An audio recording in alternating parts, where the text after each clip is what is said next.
అందరికీ నమస్కారం. Welcome to silver screen legends.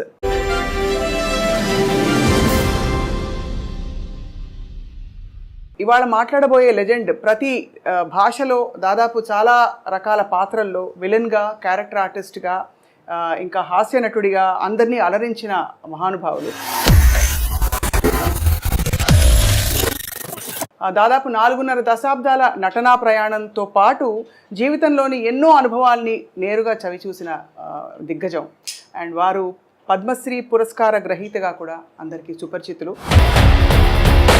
బుల్లితెరపై, అలాగే వెండితెరపై హిందీ, తెలుగు, కన్నడ, తమిళ ఇత్యాది భాషలన్నింటిలో కూడా అలరించి ఇప్పుడు 81 వసంతాలు పూర్తి చేసుకుంటున్న ఈ సమయంలో వారిని పలకరించడం మనందరికీ అదృష్టం. శ్రీ కోటా శ్రీనివాసరావు గారిని పరిచయం చేసుకున్నాం. నమస్కారం సార్. నమస్కారం అమ్మా. మీకు పుట్టినరోజు శుభాకాంక్షలు సార్. ధన్యవాదాలు. ఎలా ఉన్నారు సార్? నడుస్తుంది బండి. వృద్ధాప్యం అంటారు కదా, 80 దాడుతున్నాయి, 81 ఇప్పుడు. మరి ఏదో కాళ్ళు నొప్పులు, కళ్ళు నొప్పులు ఏదో అంటుండేవారు కదా, అంటాయి కదా, అది తప్పవు. మా నాన్నగారు డాక్టర్ గారు, ఆయన అదే కంకిపాడు. అయితే మా నాన్నగారి దగ్గరికి ఎవరన్నా వస్తే నీకు ఎన్నేళ్ళు రానేవాడు. 50, 60 వస్తుందండి అని నాయని చెప్పారు అనుకో, నీకు వైద్యం ఏ వైద్యం ఏ వ్యాధికైనా చేయొచ్చు, కానీ నువ్వు రెండుతో జాగ్రత్తగా ఉండరా అనేవాడు. ఏమిటరా అంటే, ఒకటి కళ్ళు, 2 కాళ్ళు. ఆ 2 జాగ్రత్తగా ఉంటే నీ పని నువ్వు చేసుకోవచ్చు అని, ఎవరి మీద ఆధారపడకుండా. అవును, అది అలాగా. మీ డైలాగ్ ఒకటి ఎప్పుడు వెంటాడుతుంటుంది సార్, జిస్కే పాస్ పవర్ హోతే హై ఉస్కా రైట్ బి రాంగ్ బి రైట్ హోతా హై. గుర్తుందా సార్ ఈ డైలాగ్? ఏ సినిమాలో? సర్కార్. అది అమితాబ్ బచ్చన్ గారు ఎలాంటి ఆర్టిస్టు, ఎంత గొప్పవాడో మీ అందరికీ తెలిసిన విషయం. నేను చెబితే ఎగతాళిగా కూడా ఉంటుంది. అలాంటి ఆయనతో యాక్ట్ చేయడం అనేది సహజంగా ఎవరికైనా అదృష్టమే. అయితే ఫస్ట్ డైలాగు రామ్ గోపాల్ వర్మ గారు ఆయన ముఖం మీద ముఖం పెట్టి డైలాగ్ చెప్పి క్లోజ్ పెట్టారు. సరే, నేను డైలాగ్ కడక్కని చెప్పించాను, సింగిల్ టేక్ ఓకే అయిపోయింది. రాముజీ అన్నాడు ఆయన, అమిత్జీ అంటూ వచ్చాడు. Perfect selection for this character sir, are you from stage అన్నాడు నన్ను. అంటేను నేను I acted on the stage for 25 years. Yes, that potentiality I am seeing you. అనగానే వాళ్ళ అబ్బాయి కూడా అక్కడ ఉన్నాడు, ఏదో ఫోన్ మాడుతూ పక్కకి. అమీన్ అన్నాడు, అప్ప అని వచ్చాడు. Is mister Srinivasarao from Hyderabad. It is a great privilege to you to act with him అన్నాడు. అది నాకు అప్పుడే సర్టిఫికెట్లో అనిపించింది. అబ్బో, అవును, ఆయనతో మాట అనిపించుకోవడం మాటలు కాదు కదా. అలాగా ఒక ఇది. అలాగే రజనీకాంత్ గారు, అందరూ మీ పాత్రల పరంపర ఎవ్వరూ భర్తీ చేయలేకపోయారు సార్. ఇప్పుడు అమితాబ్ బచ్చన్ గారి ప్రస్తావన కూడా ఎందుకు తీసుకొచ్చామంటే, ఈ మధ్య ఆయన కల్కి సినిమాలో చూసాం. అక్కడ కోట శ్రీనివాసరావు గారు ఉంటే బాగుండు అనిపించే విధంగా అంటే మీరు ఒక పాత్రలో ఉంటే బాగుండు అని అయితే అనిపించింది చాలామందికి. ఇప్పుడు ఇంకా యాక్టివ్గా యాక్ట్ చేస్తున్నారా సార్? చేయటం అంటే ఇప్పుడు నీళ్ళు ఎక్కువైనాయి, మధ్య బలతం పడిపోయిందమ్మా. టాలెంట్ ఎవరికి అక్కర్లా. ఇప్పుడు హీరో అప్పుడంటే ఆ రోజుల్లో టాలెంట్ ఉన్న వాళ్ళే తక్కువగా ఉండేవారు, జాగ్రత్త గట్టిగా పట్టుకుని వాళ్ళే స్థానం పట్టేవారు. ఇప్పుడు ఏమిటంటే హీరో అంటే 40 మంది 50 మంది ఉన్నారు, కమెడియన్స్ ఎంతమంది ఉన్నారో ఎవరికి తెలియదు. అలాగా ఎవరిని చెప్పలేకపోతున్నాం. ఒక పద్ధతి పాడు ఏం కనపట్లా. ఇప్పుడు సినిమా ఎక్కడ లేదు, అంతా సర్కస్. పేతా సాంగ్స్ కూడా డాన్స్ చేస్తున్నారు. ఇక్కడ సర్కస్ చూడలేక భయపడి మన ఫుడ్ కూడా పోద్దని చెప్పి సర్కస్ కూడా మూసిస్తారు. అలా తయారైపోయింది. ఆ క్వాలిటీ అవి పోయినాయి, ఆ కథలు పోయినాయి, అవన్నీ పోయినాయి. అప్పట్లో ఏమిటంటే సినిమా ప్రభావం మనుషుల మీద ఎక్కువ ఉండేది. ఇప్పుడు ఏంటంటే మనుషుల ప్రభావం సినిమా మీద వచ్చింది. అంటే ఏ విధంగా సార్? అంటే కొన్ని ఉదాహరణలు ఇవ్వగలుగుతారా? ఈ మధ్య సినిమాలు ఏమన్నా చూసారా మీరు? ఏవో టీవీలో వచ్చేవి. ఇప్పుడు నేను కనీసం నాతో 100-110 సినిమాలు చేయించుంటారు పొలిటికల్ క్యారెక్టర్లో. మరి ఏది కోట శ్రీనివాసరావు బోర్ కొట్టాడని అనలా. అది ఎక్కడి నుంచి వచ్చింది అంత నాకు ఎక్కడి నుంచి వచ్చింది అబ్జర్వేషన్. ఇప్పుడు టీవీలో మాట్లాడటం బయట మాట్లాడటం చూస్తున్నాం కదా. ఆ రోజుల్లో అలా ఉండేది కాదు. ఆ రోజుల్లో కైకాల సత్యనారాయణ గారి దాకా వాళ్ళకి ఏంటంటే 5 రకాల సినిమాలే ఉండేవి. సాంఘికం, పౌరాణికం, జానపదం, చారిత్రాత్మకం, కౌబాయ్. 5 సినిమాలు. ఈ 5 సినిమాల్లోనే ఎవరు నటించినా నటన కూడా అలా ఫిక్స్డ్గా ఉండేది. సపోజ్ మహమ్మదీడు వేషం వేశారనుకోండి, మీకు ఇస్తే మాకు ఇస్తాం, మాకు పెడితే మీకు పెడతాం, అట్లా ఉండేది భాష. పొలిటికల్ లీడర్ చెప్పాలంటే సోదరి మనలారా అలా ఉండేది. పౌరాణిక అలాగా. ఇప్పుడు అలా కాదు కదా. అందుకని అప్పుడు యాక్టింగ్ కానీ ఇవి కానీ రిస్ట్రిక్టెడ్గా ఉండేవి. ఇప్పుడు ఆ రూల్స్ రెగ్యులేషన్స్ ఏం లేవు. ఇప్పుడు అన్నీ అందుకని అబ్జర్వేషన్. ఇప్పుడు బయట ఏ క్యారెక్టర్లు ఎక్కడ దొరుకుతాయని చూస్తుంటాం. మేనరిజమ్స్ అవును అలాగే ఆ తేడా బాగా వచ్చేసింది. తర్వాత ఇప్పుడు ఏంటంటే సినిమా తీసేవాడికే క్వాలిఫికేషన్ లేదు, డబ్బు ప్రాధాన్యం. కానీ చాలా భారీ భారీ సినిమాలు వస్తున్నాయి కదా సార్. సినిమా ఇప్పుడు నువ్వు సినిమా చూడడానికి వెళ్ళావు, 10 రూపాయలు టికెట్ 200 పెట్టుకుని, నీకు కావాల్సింది ఏంటి? ఎంతలో సినిమా తీశారన్నా సినిమా ఎలా ఉందని ఆలోచిస్తాను. అంతే కదా. అంతే. చూసిన తర్వాత బాగుంటే అరే బాగా ఖర్చు కూడా పెట్టారా, మంచి మంచి సీన్స్ ఉన్నాయి అని అప్పుడు చెప్పుకుంటావు. అంతేగాని సినిమా బాగాలేదనుకో నెగిటివ్గా చెబుతారు. ఎందుకు బోళ్ళు ఖర్చు పెట్టారు, నువ్వు అడ్వర్టైజ్మెంట్ చేస్తే వచ్చాం, ఖర్చు ఏం కనపడుతుంది తప్ప ఏం కనపడతలేదు సినిమాలో అంటారు. అలా ఉంటుంది. మరి మొత్తం మీద సార్ అంత బిజీ నటనా జీవితం నుంచి మీరు రంగస్థలంతో పాటు మీకు రేడియో అనుభవం ఉంది, అన్ని పాత్రలు వేసిన తర్వాత ఇప్పుడు మీకు నటనకి దూరంగా ఉండడం అన్నది కొంత బాధ కలిగిస్తుందా, లేక హాయిగా జీవితం ఇలా బాగుందనిపిస్తుందా? ఇప్పుడు బాధ కదండి. అంటే తోచదు. ఫస్ట్ పాయింట్, రోజు 100-150 మంది మధ్యలో యాక్ట్ చేయడం కదా. ఇప్పుడు ఏంటంటే ఒంటరిగా ఇంటి దగ్గర కూర్చోవడం, నేను మా ఆవిడే లేకపోతే మా కోడలు మా మనవాళ్ళు ఏదైనా కాలేజీ నుంచి వస్తే వాళ్ళతో ఒక 5 నిమిషాలు మాట్లాడటం. పుట్టేప్పుడు అంతా ఇట్లా కూర్చోవడమే కదా. ఇక్కడో ఆ ఇంట్లోనో లేకపోతే ఎక్కడో అక్కడ ఫోటోలు చూసుకుంటా చూసుకుంటే అంతే. ఇక బోర్ కాదు, పిచ్చెక్కిపోతుంది. అంటే నాకు అప్పుడప్పుడు అనిపిస్తుంది, నేను జీవితంలో 2 బాగా కోల్పోయాను. నాకు మళ్ళీ బిజీ అయిన వాడు ఎవరైనా అంతే. ఒకటి ఏంటంటే ఫ్యామిలీ లైఫ్, పిల్లలు ఆ ఎంజాయ్మెంట్, వాళ్ళని చదివించుకోవడం చేయటం, వాళ్ళతో తిరగడం, కాస్త షాపింగ్ బట్టలు కొనటం, ఇవన్నీ అవన్నీ పోయినాయి. అసలు దూరం అయిపోయాను. 2 జనరల్ నాలెడ్జ్. అవును. ఎంతసేపు ఆ కెమెరా యాక్షన్ ఇవే తప్ప ప్రపంచం బయట ఏం జరుగుతుందో కూడా తెలియదు. అవన్నీ పికప్ అవ్వాలంటే చాలా కష్టం.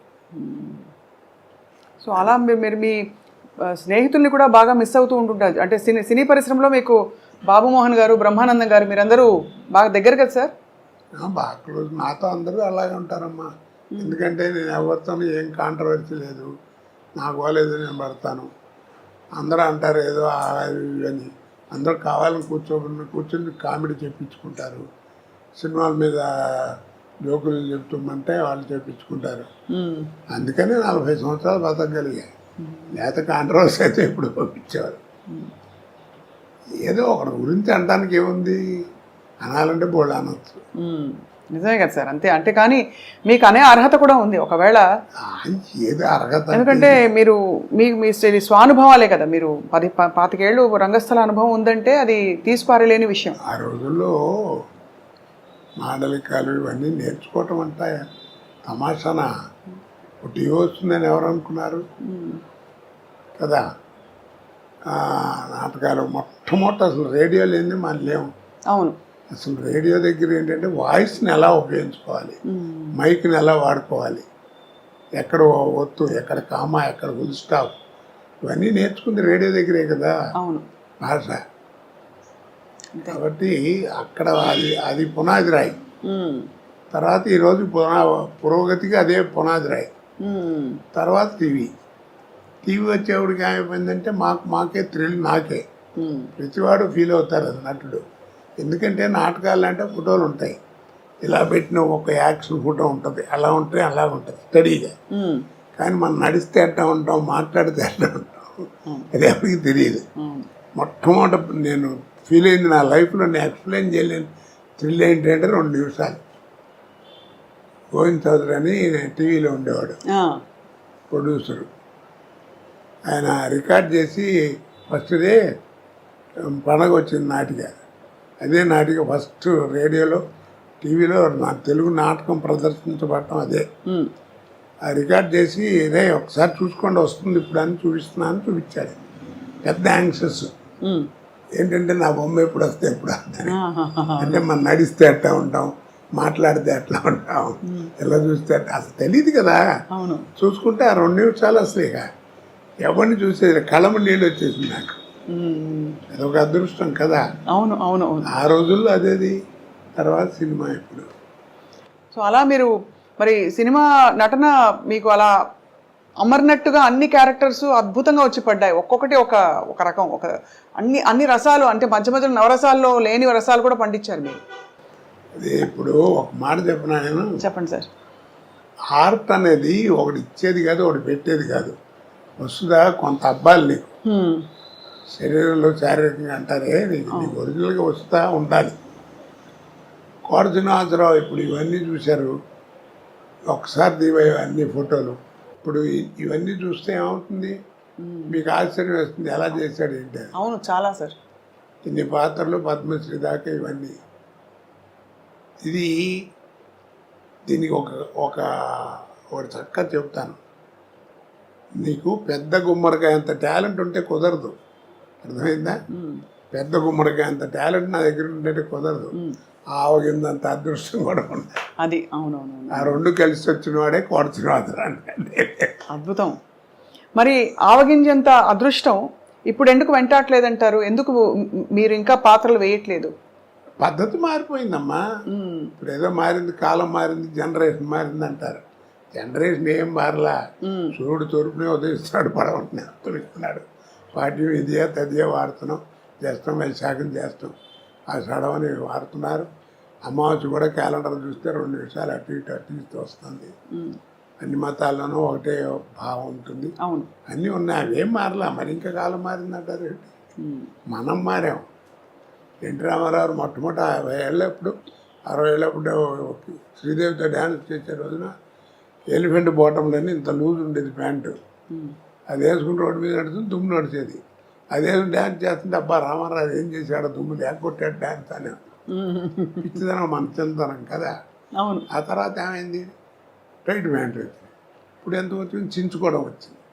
చక్కటి వాడు 1000 రూపాయలు పెట్టి ప్యాంటు కొనుక్కోవడం, ఇక్కడ అక్కడ మోకాళ్ళ మీద అక్కడ వాళ్ళే చింపుకుంటున్నారు. అవును, చింపుకుంటున్నారు.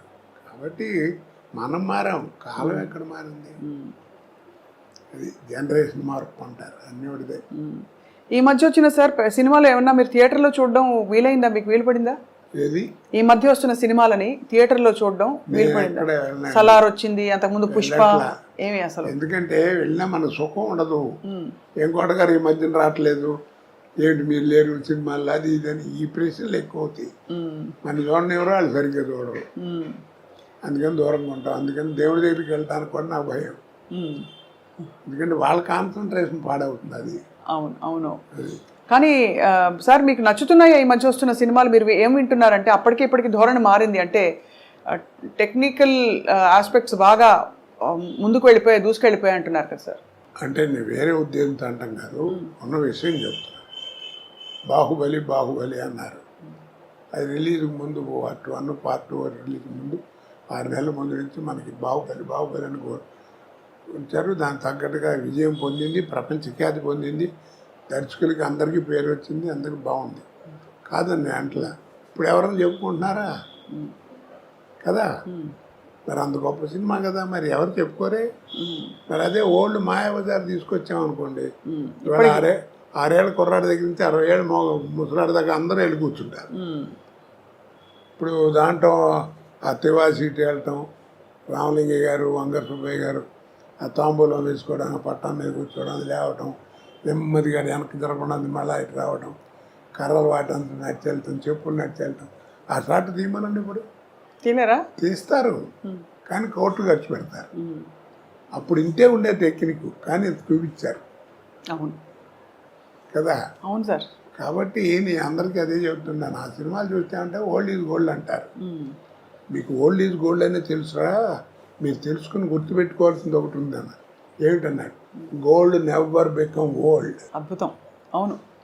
గోల్డ్ నెవర్ బికమ్ ఓల్డ్, ఇదే పాత బంగారం అంటారు. అది ఆ తేడాలు కనిపెట్టాలి, అది తెలుసుకునేటువంటి జ్ఞానం ఉండాలి, చెప్పేవాడు జ్ఞానం ఉండాలి. ఇప్పుడు లేవు కదా అది. అవును. అప్పుడు డైరెక్టర్ చెప్పినట్టు చేసేవాళ్ళం. ఇప్పుడు డైరెక్టర్ ఏముంది, డ్యాన్సులు గిన్సులు అన్ని హీరోనే డామినేషన్. మరి క్వాలిటీ అది. తర్వాత నిర్మాతలు కూడా నా ప్రొడక్షన్ బయటికి వెళ్తుందంటే బలాన్ కంపెనీ నుంచి సినిమా అంటే రామానాయుడు గారు,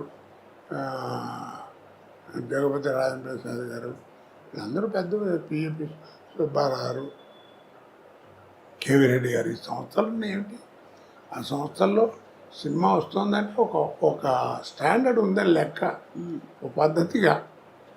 నువ్వు కనిపెట్టారు లేదు, ఎవరు చెప్పరు ఈ విషయం. ఎవరు ఇప్పుడు నువ్వు విజయ సంస్థ సినిమాలన్నీ చూసావు కదా, ఏ సినిమాల్లో ఉన్న మనిషి చచ్చిపోవడం కానీ తగలేయడం కానీ చూపించారు నీకు? ఏంటి చెప్పు. మీరు చెప్తుంటే మరింత స్ఫురిస్తోంది. అదే మీరు చెప్తుంటే గుర్తొస్తోంది, అది చేయలేదని. ఎక్కడన్నా ఉందో ఏ సినిమాలో అన్నా లేదు కదా. మరి సక్సెస్ అయినాయి. మర్చిపోయాడని ఒక డైలాగ్లో చెప్పడం అంతే, పిచ్చి పిచ్చిగా చూపించడం లేదు. ఇప్పుడు ఏమిటో మంటలు పెట్టడం, దాంట్లో ఫేస్ చూపించడం, దాని మీద డైలాగ్ చెప్పడం, ఏదో క్రోధం, ఇవన్నీ యారగెన్స్ చెప్పాలంటే అవేం లేకుండా ఎడ చేశారు. కాబట్టి ఆ స్టాండర్డే. డిక్షనరీ. కానీ ప్రేక్షకులని కోట్లు పెట్టి పోషిస్తున్నారు ఇలాంటి సినిమా కదా సార్. అంటే ప్రేక్షకుల అభిరుచులు కూడా మారాయంటారా? అభిరుచి అంటే అది లేకపోతే ఏం చేస్తారు చెప్పు. అవునా కదా.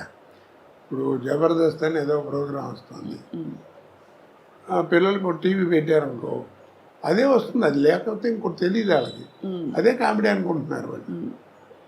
అది విషయం. అది వాళ్ళ తప్పు కాదు, చూపించే వాళ్ళది కూడా కొంత తప్పు ఉంటుంది. మీకు కొంత అంటే బాగా అనిపించేవా సార్ అలాంటి కామెడీలు? అందుకే వాటిని కామెడీ అన్నారండి, హాస్యం అని ఎవరు అన్నారు కదా. హాస్యం అనేది వేరు. అవును. ఇది కామెడీ. హాస్యానికి కామెడీకి తేడా ఏమిటి అన్నారు. తల్లిపాలకి డబ్బా పాలకి ఉన్న తేడా. అబ్బో, ఒక్క పంచులో ఫుల్ చెప్పేశారు సార్. సార్ ఆహనా పెళ్ళంట మీరు కామెడీ హాస్యం గుర్తు చేశారు కాబట్టి, అద్భుతమైన మీరు చేసిన అన్ని పాత్రల్లో బాగా గుర్తుండిపోయే కొన్ని పాత్రల్లో ఇది కూడా ఒకటి. ఆ సినిమాతో మీ అనుబంధం మీకు ఏమైనా జ్ఞాపకం గుర్తుందా సార్? జ్ఞాపకం ఇందాక చెప్పానే, మనకి ప్రాప్తం ఉండాలండి. అది ఎందుకు వచ్చిందో ఎవరు తెలియదా, జంజాల గారు మా రామానాయుడు గారు అనుకోవడం. ఆ సినిమా గురించి చెప్పాలంటే చాలా గొప్ప విశేషం ఉంది. రోజు ఎయిర్పోర్ట్లో కూర్చుని ఉన్నా మెడ్రాస్ వెళ్ళటానికి, హైదరాబాద్ ఎయిర్పోర్ట్ లేదా ఫ్లైట్ ఏదో ఒక అరగంట లేట్ అంటే కూర్చుని ఉన్నా. రామానాయుడు గారు వచ్చారు. ఇల్లు వచ్చేప్పటికి ఆయన చూసి నమస్కారం సార్ అన్నాను. కోట సరైన టైంకి కనబడరా, రైట్ రా కూర్చో అన్నాడు. ఏంటి సార్ అన్నా, నేను ఏదైనా సినిమా గురించి వేసే అనుకుంటూనే ఉన్నా. కోట ఏం లేదు, జంజాల నేను 20 రోజుల నుంచి మదన పడుతున్నాం, పోటాడుకుంటున్నాం. ఓ సినిమా ఇప్పుడే ఫైనలైజ్ అయింది, ఆ వేషం బాగుంటే సినిమా బాగుంటుంది, లేదా సినిమా అట్టరవలేకపోతుంది. అంత గొప్ప వేషం అది. నేను రావు గోపాలరావుతో వేయించాలని అనుకున్నాను. జంజాల గారు వద్దన్నాడు. ఏమిటనంటే చివరికి నేను కన్విన్స్ అయ్యాను. ఎందుకు వద్దన్నావు, కరెక్ట్గా చెప్పని చెప్పాను, ఇందాక మధ్యాహ్నం చెప్పాడు అన్నాడు. ఏంటన్నాడు, గోపాలరావు నువ్వు ఎంత అగ్లీగా తయారు చేసినా ఆయన మొహం రిచ్గానే కనపడుతుందండి. ఆ కలరు, అది ఆ వ్యవహారం, అది చూడంగానే నికృష్లా కనపడే ఫేస్ కావాలి, అది ఆయనతో కాదు, నా మాట వినండి, నేను కోటతో ఇస్తాను అన్నాడు. అయ్యో, ఆ ఫేస్లో ఆ వాల్యూ ఉండాలి, అది నటుడి యొక్క లక్షణం, అది కనపడాలి అని అన్నాడు. కన్విన్స్ అయ్యాను. ఆ వేషం నువ్వు చేయాల్సి వస్తుంది, ఒక 20 రోజుల దాకా కావాల్సి వస్తుంది, డేట్లు జాగ్రత్త ఇవ్వు, చాలా మంచి వేషం అన్నాడు. అలాగే అన్నాను, వేషం చేశాను, అయిపోయింది. మీకు తెలిసేంత అఖండమైనది ఓపెనింగ్ ఫ్లోర్ ఇక్కడ రామానాయుడు గారు స్టూడియోలో ఫ్లోర్ ఓపెనింగ్. ఆ ఫ్లోర్ ఓపెనింగ్కి నేదురుమిల్లి జనార్దన్ రెడ్డి గారు అప్పుడు చీఫ్ మినిస్టర్ ఓపెనింగ్ వచ్చాడు. రిబ్బన్ కత్తిరించబోతుంటే నాయుడు గారు ఒక్క నిమిషం ఆగించారని కోటాకి ఉన్నాడు వెలుండే అన్నాడు. ఏంటి నన్ను పిలుస్తున్నాడు, నేను వెళ్ళి ఉంచున్నాను. వీడి సినిమాలు చూస్తుంటారు, వీడి తంతు ఉంటాడు, ఇంకోటి ఉన్నాడే వాడు, వీళ్ళిద్దరు కామెడీ భలే ఉంటుందని సరదాగా మాట్లాడాడు. సరే ఈ లోపల టైం మొత్తం పోతుంది, ముహూర్తం కట్ చేశారు, అయిపోయింది. నేను అన్నాను, ఏంటి సార్ అక్కడే ఉన్నారు మినిస్టర్ గారు చీఫ్, ఏంటి సార్ నన్ను పిలిచారన్నా అన్నాడు. మర్చిపోయానని చెప్పడం, ఈ ఫ్లోర్ వీడియోనండి అన్నాడు నాయుడు గారు. అదేమిటి అన్నాడు. ఏం లేదండి 32 లక్షల్లో సినిమా తీశాను, ఈ సినిమా అహనా పెళ్ళి అంట, మీరు నమ్మరు, ఆ 32 లక్షలు కాకుండా 1,80,00,000 నాకు కలెక్ట్ చేసింది ఆ సినిమా అన్నాడు. అబ్బాబ్బాబ్బా, ఆ రోజుల్లో 1.5 crore అంటే ఇప్పుడు ఎంత ప్రాఫిట్ చూడండి. అవును, ఆడపేరండి ఈ ఫ్లోర్కి అన్నాడు. ఇప్పుడు సార్ 1.5 crore అంటే ఆ రోజుల్లో అంత ఎక్కువ. ఇప్పుడు అసలు ఒక రోజు సినిమా 15-20 కోట్లు అంటే కూడా కంటి కానట్లే కదా సార్. అన్ని 500-1000 కోట్లు. ఇప్పుడు రామారావు ఎంత తీసుకున్నాడు ఎవడు తెలియదు, కృష్ణగారు ఎంత తీసుకున్నాడు తెలియదు, సోమబాబు ఎంత తీసుకున్నాడు తెలియదు, ఎంత పెట్టి సినిమా తీశారో తెలియదు. నాయుడు గారు వాళ్ళందరూ కూడా ఎప్పుడైనా చెప్తే మ్యాక్సిమం ఇది భారీ వర్ణ చిత్రం అని చెప్పేవారు, అంతే. అంతేగాని ఇంత అయింది ఇది అని చెప్పేవారు కాదు. అది కాదు కదా, సినిమా ఓపెనింగే మైక్ పట్టుకుని ప్రొడ్యూసర్గా చెప్తుండే, ఇది 400 కోట్లు అవుతుందండి, ఒక 5-6 కోట్లు ఎక్కువైనా నేను భరిస్తాను, చాలా మంచి సబ్జెక్ట్ అది ఇది. ఆ లెక్కలు ఎవడికి చెప్పుకోవాలి, ఇన్కమ్ ట్యాక్స్ కూడా చెప్పుకోవాలి, మనకెందుకు. ఇందాక చెప్పానే, సినిమా చూసేవాడికి నువ్వు ఎంతలో తీసేవాడు ఎవడికి కావాలి, సినిమా బాగుందా లేదా. ఇప్పుడు చిన్న సినిమా 4 కోట్లు తీసిన సినిమా 40 కోట్లు వసూలు చేస్తుంది, దానికి ఏమంటా నువ్వు ఏమండి. కరెక్టే సార్. కాబట్టి అలా చేయకూడదు, నువ్వు చెప్పుకోవడం సినిమా అవసరం అయిందండి, సబ్జెక్ట్ కావాలి అందుకని రిచ్గా తీశాను, అది వేరు. భారీ వర్ణ చిత్రం అని చెప్పడం వేరు, ఇలా చెప్పడం వేరు కదా. అవునవును, అది ఆ లెక్కలతోటే ఆ సినిమా సత్తా ఏమిటో చెప్పే ప్రయత్నాలు జరుగుతున్నాయి, వాస్తవం సార్. సార్ మీరు ప్రాణం ఖరీదు నుంచి మొదలుపెట్టిన తర్వాత మీకు వచ్చే ఒక్కొక్క పాత్ర వాటంతట అవే వచ్చిన పాత్రల అంటే ఎందుకంటే రకరకాల పాత్రలు వేశారు కాబట్టి ఈ పాత్రకి మీరు బాగుంటారు అని మీరు మళ్ళీ అక్కడి నుంచి క్యారెక్టర్ రోల్స్లోకి వెళ్ళడం, మధ్యలో తర్వాత హాస్య నటుడుగా, విలన్గా అన్నీ పండించారు కదా సార్. ఇప్పుడు ఫోటోలు కనబడుతున్నాయి కదా. అవును సార్. వీటిలో ఏ క్యారెక్టర్ మీరు నమ్మరండి, నాకు ఓ రోజు ముందు పిలిచి చెప్పింది లేదు. ఆ రోజు వెళ్ళటం ఒక అరగంట కూర్చోబెట్టి ఆయన క్యారెక్టర్ చెప్పడం, కోటగారు మీరు అనుకుంటాం, మీరు కూడా ఏమన్నా ఆలోచన ఉంటే చూడటండి, బాగుంటే పెట్టేద్దాం అంటాం, పెట్టడం చేయటం అంతే. మీరు నమ్మరు ఆ మాట. ఆ టైం కూడా లేదండి. కాకపోతే నన్ను కన్సల్ట్ చేసిన 4-5 వేషాలు ఉన్నాయి. అవేంటంటే ఆ బట్టలా చేయటం న్యాచురల్గా ఉండాలి. గంజాల గారి సినిమాలో వాటిలో విగ్గులు యాక్సెప్ట్ చేసేవారు కదా, వాళ్ళు 4 సినిమాలు చేస్తున్నాం, నీకు విజ్ఞానం అనేది ఎక్కడ ఉంది ఏంటి చూసుకుని ఆ టైం చూసుకుని సేవ్ చేసి కరెక్ట్గా పెట్టేవారు, అంతే తప్ప నాకు మిగిలింది ఏమన్నా అన్నీ అక్కడికక్కడ ఆన్ ద స్పాట్. అంటే ఒక రోజులో సార్ మీరు బిజియెస్ట్ టైంలో ఎన్ని గంటల ఎన్ని కాల్ షీట్స్ ఉండేవి? నేను మ్యాక్సిమం 4 చేశానమ్మా. 4 సినిమాలు 3 స్టేట్లో పనిచేశాను ఒక రోజులో. కన్నడ పొద్దున హైదరాబాదు, మధ్యాహ్నం తమిళ, ఈవినింగ్ బెంగళూరు. పెళ్లి చేసి మళ్ళీ మార్నింగ్ వచ్చి హైదరాబాద్ ఎయిర్పోర్ట్లో స్నానం చేసి మళ్ళీ షూటింగ్ వచ్చాను. మద్రాసులో ఉన్నాను. ఇప్పుడు ఇంత సెక్యూరిటీ లేదుగా అప్పుడు. అవును, కానీ చాలా ఎంత విస్తారమైన కెరియర్ సార్ మీది. మీకు బాగా ఇష్టంగా మీరు పనిచేసిన దర్శకులు ఎవరు సార్? నేనే కాదండి, ఒక విషయం చెప్తాను, అందరికీ చెప్తాను ఆర్టిస్టులకి, విసుక్కోకుండా ఎప్పుడు కూడా ఇప్పటిదాకా షూటింగ్ చేస్తే మళ్ళీ రమ్మంటున్నాడు ఇంకోదానికి, అట్లా విసుక్కోకండి. ఏ అంటారు ఏం లేదు, ఆర్టిస్ట్కి ఒక టైం అంటూ వస్తుంది, నీకు ఆ టైం వచ్చిందంటే నీకు టైం ఉండదు, అంతే. గొప్ప మాట సార్ అది. ఆ టైం వచ్చిందంటే టైం ఉండదని, టైం ఉండదు నీకు, అంతే. అంటే బాగా వెలుగుతున్నట్టు అదంతే, నీకు టైం ఉండదు, నీకు భోజనానికి కూడా టైం ఉండదు. కానీ తర్వాత వెనక్కి కాబట్టి ఆ టైంలో జాగ్రత్తగా ఉండాలి మనం. అది ఆరోగ్యం అన్ని అన్ని రకాలుగా ముందు ఫస్ట్ బిహేవియర్, ఆహార వ్యవహారాల్లో, మాట భాషలో, అవతల వాళ్ళతో మాట్లాడటం, ఇవన్నీ జాగ్రత్తగా ఉండాలి. ఉంటే లాంగ్ లివిటీ ఉంటుంది. లేకపోతే ఎట్ట అవుతుంది అట్ట అయిపోతుంది. ఎంతమంది చూసాం మన మహానుభావులు, సీనియర్స్ కదా, అవును సార్, ఆస్తులు పోగొట్టుకుని చివరికి అడుక్కునే పరిస్థితికి వచ్చారు. వాళ్ళకి ఏం కర్మ చెప్పండి. అదే బిహేవియర్. మన ఆ కాస్త మనకు మంచి టైం వస్తుంది. టైం వచ్చినప్పుడు టైం ఉండదు. ఆ టైంలోనే మనం జాగ్రత్తగా ఉండాలి. ఏ రకంగానో ఏదో భగవంతుడు నాకు నా పెళ్ళాం పెళ్ళి వాళ్ళ అదృష్టం బాగుండి అలాంటివి ఏం జరగలేదు, ఏదో వెళ్ళిపోతాను అంతే. ఆ మధ్య చాలా బాధేసింది సార్, మీరు ఒక వీడియో పెట్టవలసిన పరిస్థితి వచ్చింది. మీడియాలో మీకు ఏదో అయిందనే వచ్చే వార్త రావడం. ఇప్పుడు నేనేం సిగ్గుపడినా. ఇప్పుడు నువ్వు వచ్చావు, ఏం చెప్పాను? పిక్కలు కాస్త నొప్పిగా ఉన్నాయమ్మా, కట్టారు డాక్టర్ ఇది కాసేపు కష్టం, అందుకని కాస్త నడవటం అది కష్టం అని చెప్పాను. తప్పే దాంట్లో. వాడెవడ కొరసినాథలో చచ్చిపోయాడని పెట్టాడు ఒకసారి. నేను పిలిచి కేకలేసాను, తప్పయ్యా అది. మీ నాన్నకు రా 75 ఏళ్ళు వస్తే కాళ్ళు నొప్పి కళ్ళు నొప్పి ఏదో ఒకటి వస్తాయి కదా, అలాగే నాకు కూడా వచ్చింది. నేను మంచినే కదా, నన్ను దానికి పెద్ద టీవీలో పెట్టి చెప్పాల్సిన కర్మ ఏంటి నీకు? తప్పు కదా. దాని మీద రూపాయలు సంపాదిస్తావా? కేకలేసాను నేను. పాపం సుశీల్ గారు పోయిందన్నారు, ఒకసారి జానక్ గారు పోయిందన్నారు.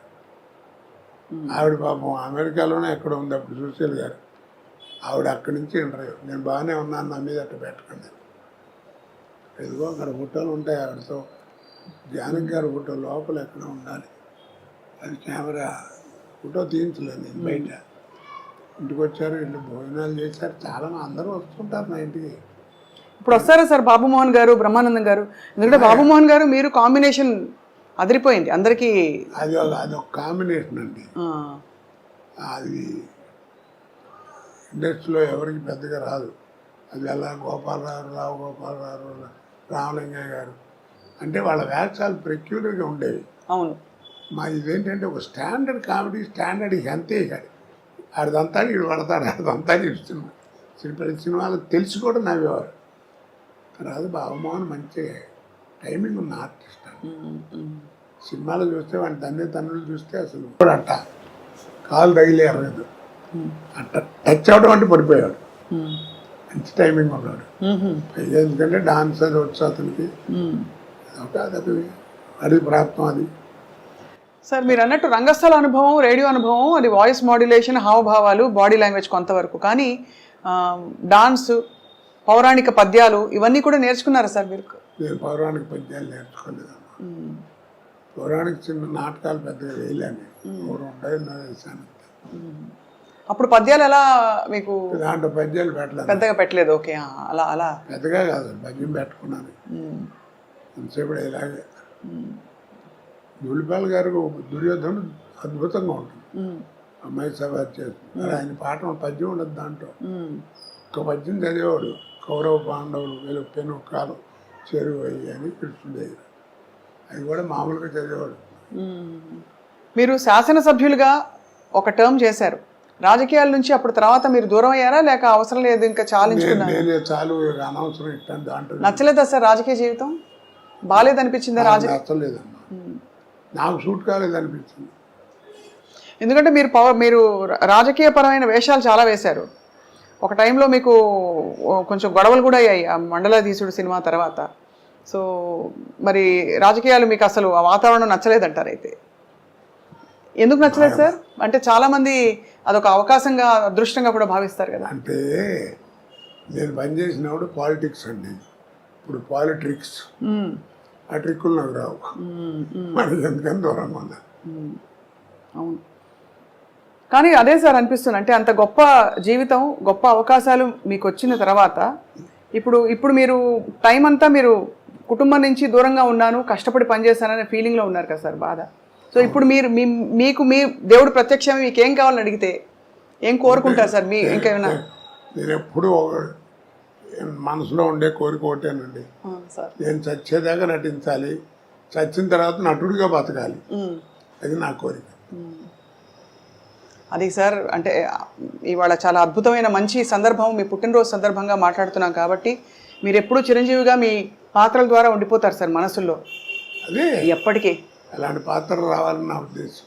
అలాంటి పాత్ర అంటే ఎలా ఉంటుందో, ఎందుకంటే మీరు రాజకీయాలు, కామెడీ, ఏ టైంకి ఏ పాత్ర వస్తే అప్పుడు చెప్పలేం కదండి. అవును కరెక్ట్. అది దానికి ప్రాప్తం ఉండాలి. ప్రాప్తం ఉండాలంటే చాలా గొప్ప విశేషం ఉంది. ఇప్పుడు రామావతారంలో ఆంజనేయ స్వామి అంత గొప్పవాడు, కలియుగంలో భక్తరామదాసు అంత గొప్పవాడు కదా. అవును. డబ్బులు లేవు, గుడి కట్టించాలనుకున్నాడు, గుడి కట్టించాడు, అప్పుల పాలు అయ్యాడు, జైల్లో పెట్టారు. వాళ్ళు కొడుతుంటే రామా రామా అన్నాడు తప్ప అబ్బా అబ్బా అనలేదు. అంత గొప్ప భక్తుడే రాములు వారు ఏం చేశాడు, తానిసాగి రామోజీ లక్ష్మణజీ వేషం వేసుకొచ్చి కంపెనీ వెళ్ళిపోయాడు, నటించాడు, తుర్ని వెళ్ళిపోయాడు. కింద సెల్లో ఉన్నాడు రామదాసు. ఎలా రామదాసు బాగున్నావా అని ఒక్క మాట అంటే బాగుండేది కదా, ఒక 10 సంవత్సరాలు ఆగి బతికేవాడు. మరి అంత భక్తుడే, మరి వాడికి ఆ ప్రాప్తం లేదు. ఇదంతా విధి నిర్ణయం అంటారు, అయితే భగవంతుడి నిర్ణయం. ప్రాప్తం ఉండాలి.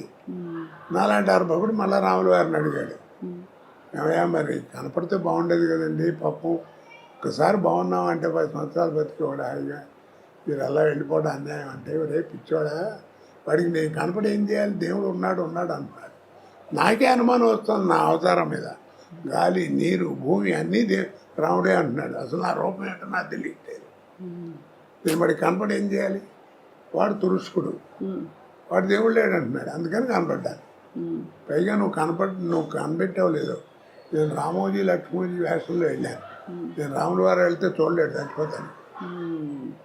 అందుకని మారు వేషంలో వెళ్ళి వాడికి కనపడి వెళ్ళిపోయాడు, అప్పు తీసి వెళ్ళిపోయాడు. మరి వీడి సంగతి ఏం చేస్తారన్నాడు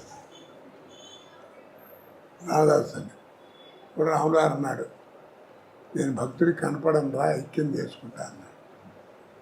అందుకే మీరు చిత్తూరు నాయ గారి సినిమాల దగ్గర నుంచి రేపు వచ్చేటువంటిదో లేకపోతే మొన్న తీసిన అన్నమయ్య దాకా తీసుకుంటే మెయిన్ క్యారెక్టర్ పోవటం ఉండదు, అలా ఒలిగిపోతుంటారు. ఓ దీపం అలా వెళ్ళిపోయి దేవుళ్ళో వెళ్ళిపోరు.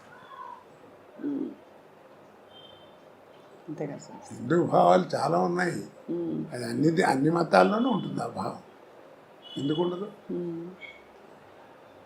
మరి ఈ తరం నటులకి మీరు ఎవరైనా టచ్లో ఉంటారా సార్ మీతో? అంటే వీళ్ళు అందరూ వస్తూనే ఉంటారు, పిల్లలు వీళ్ళంతా, కొత్త వాళ్ళంతా. వాళ్ళందరికీ అంటే మీరు ఒక స్కూల్ కదా సార్, మీరు ఒక స్కూల్ ఆఫ్ యాక్టింగ్. మీరు నేను అదే చెప్తాను, నేను సినిమా యాక్టింగ్ నేను 25 సంవత్సరాలు నాటకాలు అయితే వచ్చిందిరా నాకు. మీకు 6 నెలలు 7 నెలలు ఎవరు నేర్పుతాడు? ఏదో అక్కడ చేరండి క్లాస్, ఇక్కడ చేరండి 2 లక్షలు ఖర్చు పెట్టాను. అవన్నీ కబుర్లు. ప్రాక్టికల్గా తెలియాలి, అనుభవం ఉండాలి, నీకు నువ్వుగా ఉండాలి. ఎందుకంటే నీకు కురుక్షేత్రం అని నాటకం తెలుసా నీకు? దాంట్లో కృష్ణుడు 4 వేసేవారు, ఒకటి పర్సనాలిటీకి ఒకటి సంబంధం ఉండదు. ఒకటో కృష్ణుడు రెండో కృష్ణుడు వేసేవారు.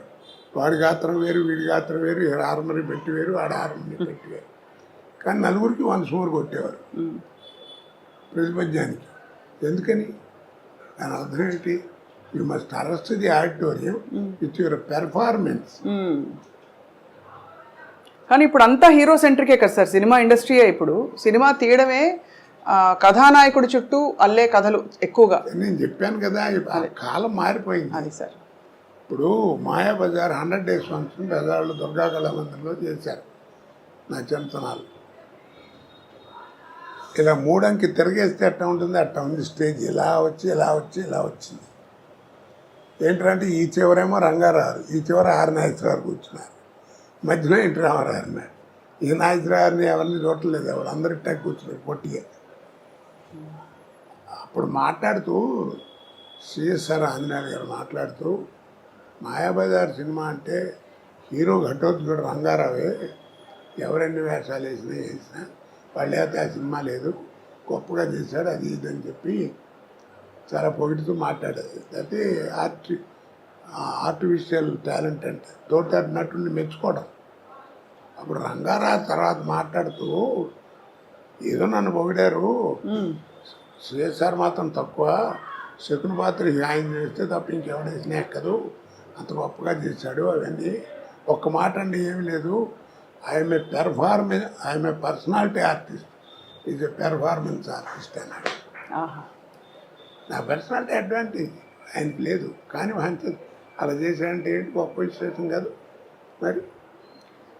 ఆ సహృదయత, ఆ నమ్రత అన్నీ ఉండే ఆ రోజుల్లో అంటారా సార్? అంటే దాన్ని ఏమంటారంటే ప్రొఫెషనల్ ఎథిక్స్. అవును.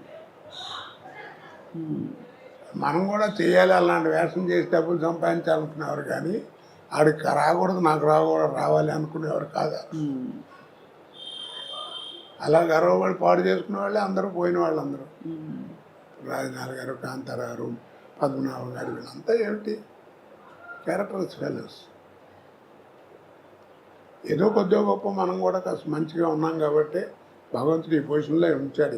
వాళ్ళు దారి తప్పారా సార్? అంటే వాళ్ళు డబ్బులు చాలా పోగొట్టుకున్నారని విన్నాం సార్. దారి తప్పడం అంటే అదే, డబ్బులు ఉన్నాయంటే ఆ నటుడిగా పేరులో ఉన్నట్టే కదా, ఆ పేరు తప్పారు, ఆ రూట్ తప్పారు. మనం అందుకే దిక్కుమాలిన అంటాం. దిక్కుమాలిన అనే పదం ఎక్కడ లేదు. దిక్కుమాలిన, దిక్కుమారిన. నువ్వు వాళ్ళందరూ నడిచే దిక్కు కాకుండా వేరే దిక్కులో నడుస్తున్నాడు, అందుకని వాడు బతికట్టా ఉంది. అలాగే ఊరేగింపు అంట, ఊరేగింపు ఎక్కడ లేదు. ఆ రోజుల్లో ఏంటంటే నాకు 58 ఏళ్ళు నుంచి పెళ్ళి. ఆ రోజుల్లో ఏంటంటే పల్లకీలో కూర్చోరు, ఊరంతా తిప్పేవారు, అంతే. సాక్ష్యం ఏముంది, అగ్ని. పాత సినిమాలు చూస్తే అగ్ని సాక్షిగా కట్టిన ఈ తాళ్ళు అని చూపిస్తాం, అందుకని సాక్ష్యం లేదు. పెళ్ళైన 2 నెలలు అయిన తర్వాత నా పెళ్ళం కాదంటే సాక్ష్యం. అందుకని ఆ పల్లకీలో కూర్చోబెట్టి ఊరంతా తిప్పేవారు. ఇది నా పెళ్ళం కాదు, లేదని మేము చూసాము, వీళ్ళు పెళ్ళైన తర్వాత ఊరేమి మా ఇంటి ముందు వెళ్ళారని చెప్పడానికి ఒక సాక్ష్యం. ఊరికి ఎరిగింపు, ఊరేగింపు. ఓహో, ఎంత అద్భుతం సార్. ఊరికి ఎరిగింపు, ఊరేగింపు కాదు. ఇప్పుడు అది ఊరేగింపు అయి ట్యాక్సుల కోసం డబ్బులు ఖర్చు. అదే ఊరేగింపు, దాన్ని ఒక తిట్టుగా కూడా అనుకుంటారు. ఇప్పుడు దిక్కుమాలని కూడా అలాగే తిట్టు అనుకుంటారు. దిక్కు అలాగే ప్రతిదానికి భగవంతుడు ఇచ్చిన దాంట్లో ప్రతి వస్తువుకి, ప్రతి మాటకి అర్థం ఉంది. ఇప్పుడు పొద్దున్నే లేచి నువ్వు, నేను, ఇంక్లూడింగ్ మీ, మనం అందరం చేసే తప్పేమిటి చెప్పు? అద్దం ముందు నుంచి అందంగా ఉన్నాం అనుకోరు. బడతలోడు వరెట్టి అనుకుంటుంటాడు. ఆడవాళ్ళు ఏదో కట్టని, సాధన కట్టని, ఇలా దూకుని అలా దూకుని చీరలు కట్టుకుని కదా. అందుకు కాదు, నా మొహాన్ని మచ్చ ఉంది, నా మచ్చ నాకు కనపడదు. ఒరే శ్రీనివాసరావు, నీ మొహాన్ని మచ్చ ఉందిరా అని దోశ నాకు అనిపించకుండా, ఆ ఛాన్స్ నీకు ఇవ్వకుండా స్వాతికి, నా మచ్చని నేను చూసుకుని సర్దుకుని తుడుచుకుని బతకడం కోసం భగవంతుడు ఇచ్చిన గ్రేట్ ఇన్స్ట్రుమెంట్ మీరు రారు అనే దృక్పథంతో అర్థం ముందు నుంచో నీ మనసు ఎలా ఉంటుంది, అది నేర్చుకోవాలి.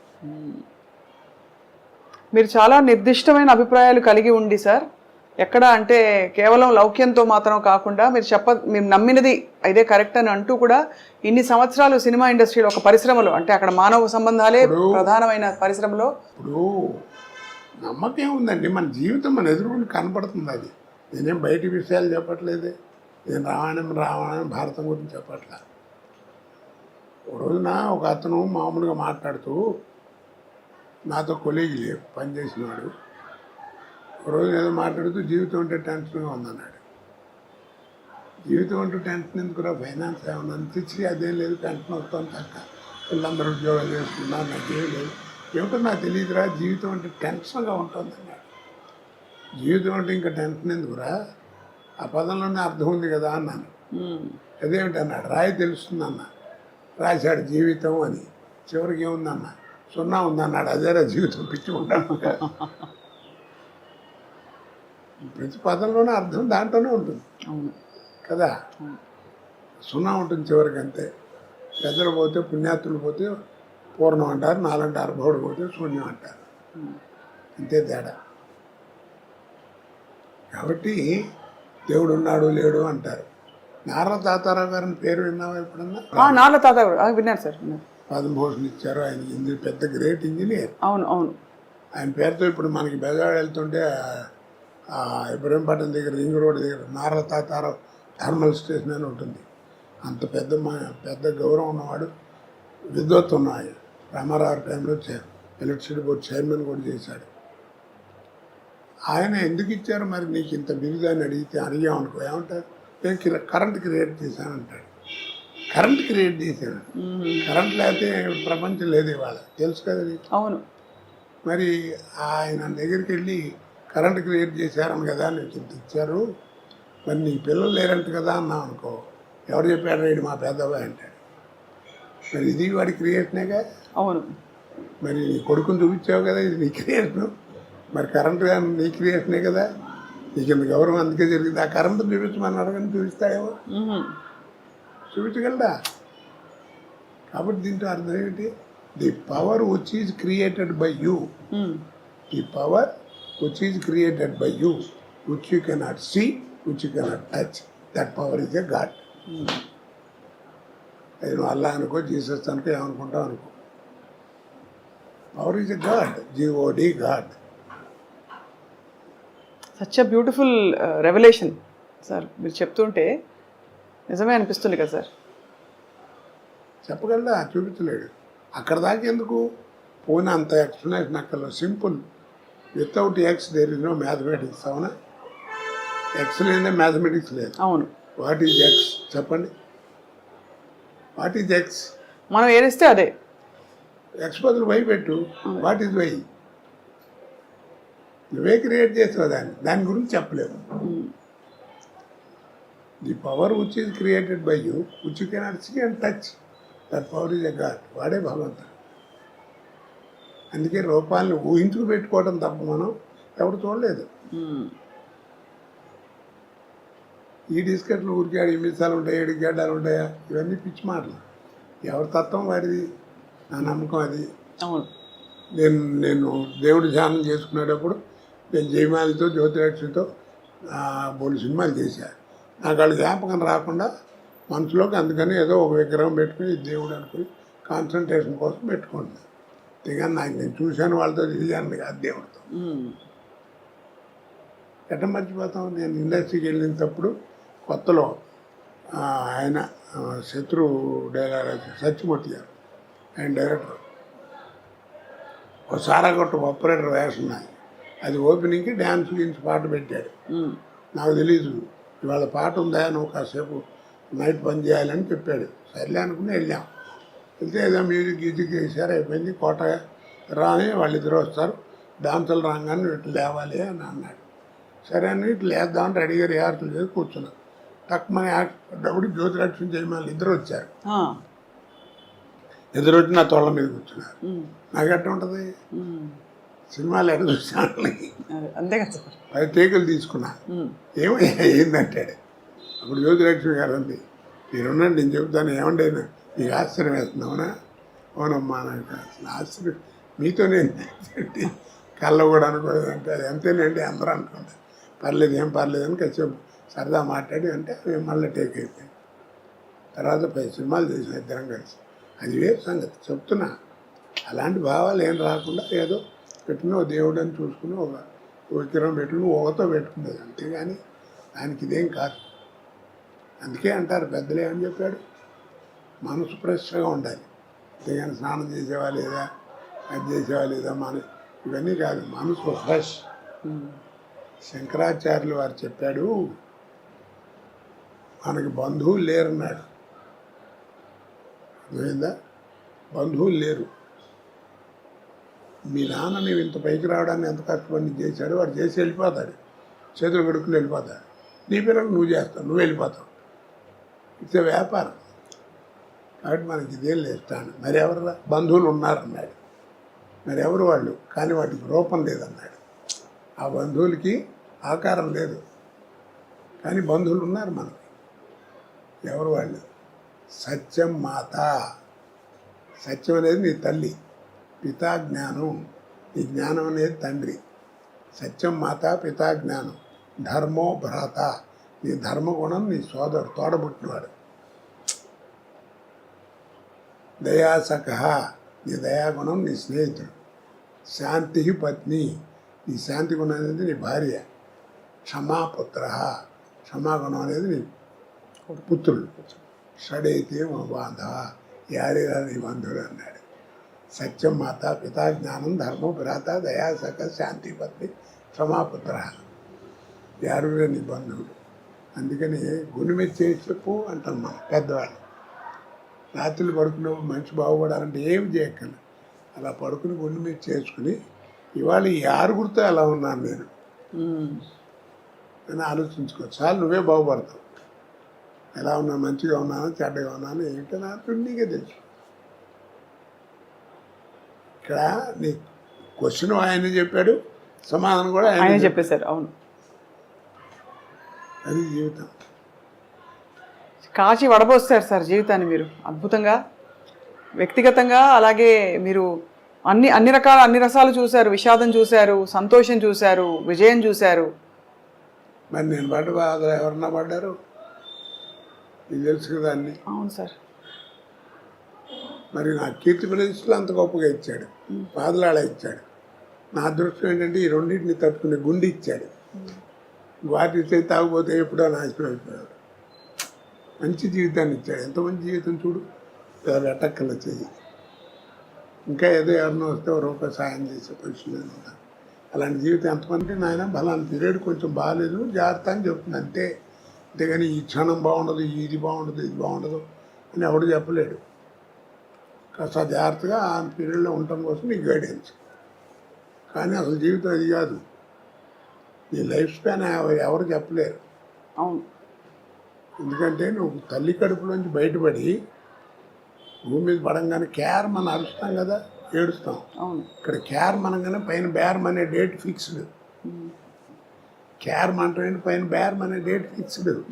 ఇక దాన్ని మార్చేది లేదు. ఇక్కడి నుంచి అక్కడ ఈ ప్రయాణం కావద్దు. నీ ఆర్థిక స్థితిని బట్టి ఫస్ట్ క్లాస్లో వెళ్తావు, సెకండ్ క్లాస్లో వెళ్తావు. దాంట్లో ఇంత అన్యోన్యమైన దాంపత్యం కొనసాగించడానికి సార్ మూల రహస్యం ఏంటి సార్? ఇది ఇంతే జీవితం అని ఎవరికాళ్ళు సర్దుకుపోవడం అండి. ఆ పాట మీరు మళ్ళీ పాడతారా సార్? ఎవరైనా వచ్చి మీకు చెప్తే భద్రం బీ కేర్ఫుల్ బ్రదరు. అది ఎప్పుడో పాడామా, మనం పాడామా, శ్రీగారు పాడాడు. అవును. అంటే అది ఆయన గోపాలను అది మీకు తెలియదు. మీకు ముందు పరేష్ రాజుతో చేయించారు, అది బాగాలేదని మళ్ళీ నాతో చేయించారు. అదే ఆ పాట సార్? ఆ పాత్రే అదే గొప్ప సీక్రెట్ చెప్పారు సార్. అది అంటే చాలా మంది తెలిసి ఉండొచ్చు కానీ ఏమండి, సాగితే గొప్ప అండి, సాగిపోతే మ్యారేజ్ ఏంటి తలకాయ చెప్పండి. అదే అది సర్దుబాటులో సంసారం ఉంటుంది. అవును. ఇద్దరు పిల్లలు పుట్టిన తర్వాత ఇంకా 4 ఏళ్ళు 5 ఏళ్ళు సంసారం చేసి డైవర్స్ ఏమిటండి? ఆ మాట అంటే ఏంటంటే మా ఇద్దరికి కెమిస్ట్రీ కుదరట్లేదు, ఏదో వేవ్ లెంగ్త్ కుదరట్లేదు. ఏదో వేవ్ లెంగ్త్ కుదిరింది 100 పెళ్ళి ఇన్నాళ్ళు అయితే. 5 గదిలో జరిగే సంబంధం ఎవరు చెప్తాడు? కాబట్టి అది ఎవరు చెప్పినా, నీకు డైవర్స్ ఇచ్చే లాయర్ చెప్పినా నాయన అన్నీ బాగున్నాయి, నేను చేస్తాను, ఎందుకైనా మంది ఒక 6 నెలలు మీరు ఆగి రండి, ఈ లోపల మళ్ళీ ఏమైనా మార్పులు మారుతాయేమో అని చెప్తాడు. ఎవరైనా కలిసి ఉండమంటారని వెళ్ళిపోమని ఎవరు అంటారు కదా. అంతే కదా సార్. ట్యూబ్లోంచి బయటకు వచ్చిన పేస్ట్ని మళ్ళీ ట్యూబ్లోకి పంపించాలనుకోరు, అలాగేనా? పంపగలవా? ట్రై చేసి చేతికి అంటుస్తాం, పని పంపలేవు. అలాగే గడప దాటి వెళ్ళిన సంసారాన్ని కూడా ఎవరైనా లోపలికి తీసుకురాలేడు. అది వాళ్ళిద్దరి మధ్యలో ఉంది. అదే అంతే కదా సార్. నేను అందుకే సంసారం ఉన్నాడు. అమెరికాలో ఒకసారి వెళ్ళినప్పుడు సంసారపక్షంగా ఉంటే బాగుంటుంది అన్న. ఒక ఆవిడ పెద్ద కోపం వచ్చి సంసారపక్షం అని 3 సార్లు అన్నారు. ఇప్పటికీ సంసారపక్షం అంటే ఏమిటంటే అని అడిగింది. ఎన్నాళ్ళు అయిందమ్మా నువ్వు వచ్చాను? 28 సంవత్సరాలు అయిందన్నాడు. అంది. సరే బాగానే ఉంది. పెళ్ళి ఎన్ని ఏళ్ళు అయిందన్నాడు? 30 ఏళ్ళు అయింది. ఈ 30 ఏళ్ళలో మీ అమ్మ నాన్న ఎప్పుడన్నా గదిలో కూర్చుని తలుపేసుకుని లోపల కూర్చుంటావు నువ్వు చూసావా అన్న. నేను చూడలేదు. అదే సంసారం అంటే అన్న. ఏం చెబుతాను దానికి అర్థం? మరి ఆ జ్ఞానం ఉండాలి, అడగకూడదని. అలా తయారైంది. ఇప్పుడు యువతంతా ఎందుకు పాడవుతుంది? 2 నోట్ చేసుకున్నాం. మీ మాస్టర్ చెప్పినా, మా మాస్టర్ చెప్పినా, వాళ్ళ మాస్టర్ చెప్పినా, ఎవరు చెప్పినా రోడ్డుకి వెడం పక్కనే నడవమన్నారు. కుడిపక్క గురించి వాళ్ళ నోటమ్మడి రాలేదు. ఇప్పటికీ రోడ్డు మీద పోలీసు వాడు కూడా కీప్ లెఫ్ట్ అంటాడు. అది రైట్ అని మాట రాదు. కుడి పక్క నడవటం కనుక నేర్చుకుంటే, ఎడం పక్క నడవటం నేర్చుకుంటే కుడి పక్క నడిస్తే ఏంటి అనేది నీకే తెలుసు. ఇది చేయడు సాధన. కీప్ లెఫ్ట్ అంటే అందరూ ఆయన మా చిన్న తండ్రి విన్నా అనుకుంటా కరెక్టే అనుకోండి గురుగారు, ఇప్పుడు కుడి పక్కన ఏమవుతుంది అంటాడు, లేకపోతే ఏ రెట్టాడో మొహం బాగా కొడతాడు. కాబట్టి దీన్ని బట్టి అర్థం నీకేం తెలుసు, సాధన తక్కువ వాదన ఎక్కువ. సాధన తక్కువ వాదన ఎక్కువ. అర్థం రెండు మనకి విజ్ఞానం పెరగాలి, విజ్ఞానం పెరగాలి. మనకి టీవీలు వస్తున్నాయి, ఫోన్లు వస్తున్నాయి, సెల్ ఫోన్లు వస్తున్నాయి, ఇంకా రకరకాల విజ్ఞానం పెరుగుతుంది. కానీ మనకి జ్ఞానం పోగొట్టుకుంటున్నాం. అమ్మ అని పిలవాలనే జ్ఞానం పోయింది. అది తప్పు కదా. మాతృభాష అన్నారు, అరం వాడికి అరం, తెలుగు వాడికి తెలుగు, తమిళ వాడికి తెలుగు. వాళ్ళ మాతృభాష ఎవరు కాదు, తల్లితో సమానం అన్నారు. తల్లి పదం ఎంత గొప్పది, మనకి తెలియకుండానే ఎవరిని నేర్పకుండానే. మనకేదైనా అనుకోకుండా దెబ్బతలితే అమ్మ అంటాం, ఎందుకంటాం కదా. అమ్మ ఎంత గొప్పది. తండ్రి ఒక ఏజ్ వచ్చిన తర్వాత వాడు నేర్పేది జ్ఞానం, తల్లి అట్ట కాదు. నువ్వు ఒక ఏజ్ వచ్చేంత వరకు నీకు నేర్పేది ఆల్ ఇంగ్స్ నేర్పేది mother. Talking, drinking, walking, sitting అన్నీ నేర్పేది మదరే, తల్లి. బిడ్డ ఎదుగుదలకి మాతృస్తన్యం ఎంత అవసరమో, బిడ్డ ఎదుగుదలకి మాతృస్తన్యం ఎంత అవసరమో, బిడ్డ మానసిక వికాసానికి మాతృభాష అంత అవసరం. ఇవన్నీ తెలుసుకోవాలి. ఎవరు చెప్తాడు వాళ్ళ కుర్రాడు? చెప్పేవాళ్ళు లేడు, వినేవాడు అంతకంటే లేడు. అసలు ఎన్ని విషయాలు సార్ మీరు అసలు అలవోకగా మీరు ఎన్ని సందర్భాల్లో ఇలాంటివి చెప్పారో తెలియదు, కానీ మీకు మీ భాష కానీ మీ ఆలోచన కానీ సార్ నిజంగా ధన్యులం అవుతున్నాం అందరం. అది కూడా మంచి కామెడీతో చెప్తున్నారు, అందరికీ అర్థమయ్యేలాగా. దీన్ని చదవాలంటే రామాయణ భారతాలు చదవక్కర్లా. నీ జీవితాన్ని వాడు ఏం మారట్లేదు, నీ చంపేస్తున్నాడు కుర్రాడంటే వదిలేవా, వాడి జీవితం వాడి నేర్పుతున్నాడు అంటారు పెద్దవాళ్ళు కదా. అడే నేర్చుకుంటాడు ఏమనుకోతే. అవసరం మనిషిని అంత పని ఏం చేస్తుంది. సార్ చివరిగా ఒక మాట, మీరు బ్యాంకులో పనిచేశారు కాబట్టి ఈ తరం వాళ్ళకి డబ్బులు ఆదా చేయడం ఎలాగా? అనవసరం ఖర్చులు మానేయడం బెటర్, సింపుల్. దాచుకోవాలా డబ్బులు? అంటే చైనా వెళ్ళినప్పుడు అప్పుడు చైనా అంటే మనకంటే జనాభా ఎక్కువ, పూర్ కంట్రీ ఉంది కదా. అక్కడికి వెళ్తే పెద్ద స్వర్గంలో ఉంది. నాకు అనుమానం వచ్చి అక్కడ అడిగితే అక్కడ ఫైనాన్షియల్ కంట్రోల్ అంటే మన ఫైనాన్స్ మినిస్టర్ మేము విన్నది ఇలా అండి, ఇంత మార్పు వచ్చింది, స్వర్గంలా ఉంది, what is the secret behind it అని బోర్డు మీద ఒక సెంటెన్స్ రాశారు. No secret, we live according to our earnings అన్నాడు. డ్రైవర్ ఎలా ఉండాలి, డ్రైవర్ వాడే అలా ఉండాలి. అంతేగాని మా ఓనర్ అబ్బాయి వాళ్ళ అబ్బాయి టీవీ చూస్తున్నాడు కానీ నేను కూడా కొనాలంటారు. అని లోన్లు పెట్టడం, ఇన్స్టాల్మెంట్లో కొంటాం, చేసుకుంటే ఎవరు నువ్వే నష్టపోతావు. చాలా గొప్ప మాట సార్, ఇది చాలా అవసరం ఈ తరానికి. అందుకే అంత సూటిగా అడిగాను sir. We live according to our earnings. నా సంపాదన బట్టి నేను బతుకుతాను.